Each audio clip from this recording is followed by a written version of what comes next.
Lorsqu'ils se promènent en forêt, les chiens doivent être tenus en laisse. C'est une obligation durant la saison de reproduction de la faune sauvage. Les propriétaires s'exposent sinon à une amende de 80 francs.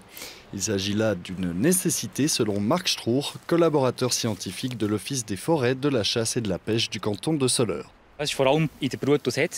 C'est avant tout durant la saison de reproduction où certains oiseaux couvent leurs œufs sur le sol. Les chiens sont donc des dangers pour les jeunes oiseaux et les œufs. Et après, il y a la naissance des faons et des lièvres, où les jeunes naissent et ne sont pas très mobiles. Si on lâche les chiens, ils peuvent devenir des prédateurs et les manger.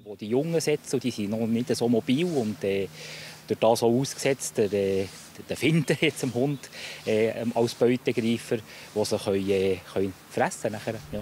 Cette décision du canton ne convient toutefois pas à tous les propriétaires de chiens. Oui, il y a bien des chiens qui chassent, mais ici on les suit de près et je trouve ça dommage de les tenir en laisse. C'est pénible car les animaux ne peuvent parfois pas faire leurs besoins. Des fois, je le laisse partir pour qu'il puisse aller faire sa commission. Moi, je suis contre. 2 mois, ce serait OK, mais le mien, je le laisse courir pour qu'il se soulage. Il sort du chemin et pour moi, c'est OK.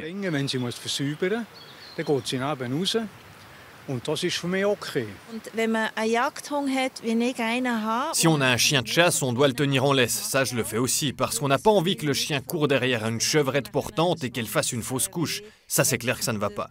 Oui, ça dérange.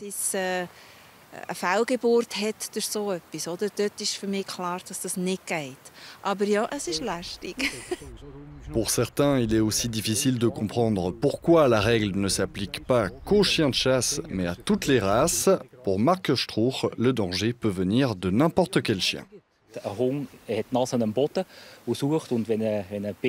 Un chien a toujours le museau vers le sol et cherche quelque chose. Et quand un pinscher ou un caniche trouve une couvée, il va manger les jeunes. Et bien sûr, un berger allemand ou un bouvier bernois sont encore plus dangereux car ils ont plus de force. Par exemple, ils sont un danger pour les chevreuils ou les chamois. Plus le chien est gros, plus il est dangereux.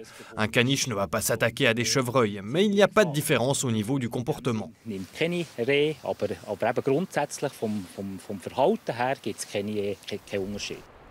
Les propriétaires de chiens peuvent tout de même promener leurs animaux en forêt avec de longues laisses de plus de 20 mètres. Ainsi, les chiens se promènent presque librement, mais toujours avec des restrictions.